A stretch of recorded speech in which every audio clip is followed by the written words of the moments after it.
AITA for wanting to divorce my husband over a birthday party and cake. I, 40F, have been married to my husband Sam, 41M, for 10 years. We have 4 children, 22, 16, 14 and 11. And up until the last few months, I genuinely thought that we could work through anything. This is not the only situation that has happened in the last few years, just the one that finally broke me. I recently had a birthday and Sam planned a surprise birthday party for me. He spilled the beans to me 3 days before the party, and I thought it was adorable that he was so excited about the party that he couldn't contain himself. I wish this was the case. Instead, he told me that I needed to help him clean the house to get it ready for my party. Yes, you read that right. I needed to prepare food and set the house for my own party. I agreed to clean to keep the peace, but was upset. The day of the party quickly came, and I was devastated to learn that he didn't invite most of my friends or family. He claimed that he didn't know how to contact them. The final straw came when he carried out a cake in a flavor that he loved. Nothing that I would ever choose for myself. I barely managed to keep it in and cried in the bathroom after everyone left. I feel like an afterthought and hated listening to everyone compliment him for throwing me a party. I work 2 jobs, take care of the kids, do all of the meal planning, grocery shopping, and most of the housework. I am exhausted and just wanted to feel appreciated for a day. AITA for considering divorce because I feel he doesn't care. I just can't imagine throwing away 10 years of marriage, but I feel broken. Now on to the next story. Story 2. AITA for telling it my sister she got what SE deserved after our older brother beat and choked her. The title sounds bad, but here's the context. 8 months ago, our oldest brother, 28M, was jumped from behind and stabbed 13 times and cut up by 3 men after he left a grocery store on his way home from work. He nearly didn't make it and spent 4 months in and out the hospital. They stole his phone, wallet, everything he had on him, and took the car as well, skipping all the legal stuff.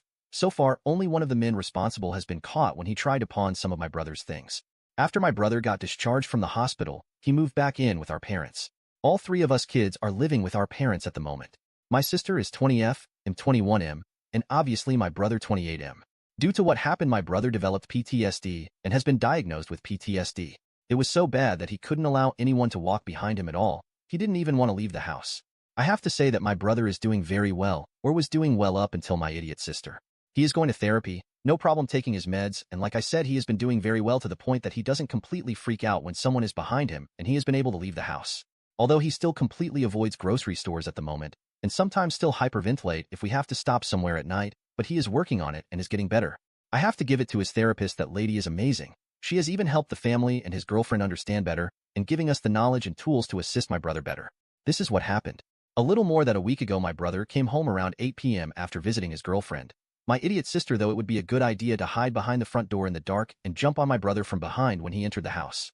I didn't witness everything, and I have pieced everything together from what I did see and what I was told.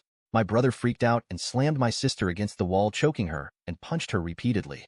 I don't know how many times he punched her, but my sister has a broken nose, busted eye socket, swollen face, and some brushed ribs. All we hear that night was screaming, and me and our dad running downstairs seeing my brother having my sister against the wall choking her. I only saw 2 punches out of all the punches. It took me and my dad to restrain my brother and get him to calm down. My sister is currently looking like a red balloon. She was taken to the hospital, nothing more serious other than the injuries said above. I don't know if there will be any legal troubles for my brother, but nothing has happened so far. We all gave our statements. Even my brother, but he doesn't remember much. He remembers walking into the house and then blank. According to one of the police officers, they don't believe charges will be filed but will be in touch. My brother has been holed up in his room since last week after the incident, only leaving for necessities. All the progress he has made over the last couple of months seems to just be completely gone. He is basically the same as he was the day he left the hospital. I overheard my sister in our living room this morning on the phone. I don't know who she was talking to, but all I could hear from my sister is her complaining about being hurt. I understand, but I got pissed off when she called our brother a monster. That is when I told her she got what she deserved, and she should be glad that we were there to actually help, because things could have been a lot worse because of her idiocy. She caused her own pain. She caused our brother to relive something that almost took his life, and she is complaining and calling him a monster. I told her the only monster I see was her for even thinking that what she did to our brother after she knows what he went through is okay to do, and then actually do it. I just shouted she should not expect any sympathy from anyone in the family after the shit she pulled, and she is lucky our parents haven't kicked her ass out of the yet. My sister just went to her room and has been in her room the whole day. I can occasionally hear crying through the wall between our rooms. My parents are pissed at me and called me an asshole for blowing up on my sister. They already had the conversation with her and I should have stays out of it. My sister was just blowing off steam with one of her friends over what happened, and I had no right to say anything I did to her. Edit. Before someone calls my brother abusive again. Before all this happened, he was a kind, caring person, always a smile on his face. that has never gotten in a physical fight before outside of a boxing ring. I'm not asking on my brother's actions by mine, but as you want to weigh in on my brother's actions, please ask yourself this question first. You get attacked by 3 men, stabbed 13 times, cut up and beat from behind, and then have someone jump on you from behind not even a year later, and see how you would react in that situation. I don't know what went through his head at that moment, but I can tell you it wasn't who my sister is jumping one as a fucking joke.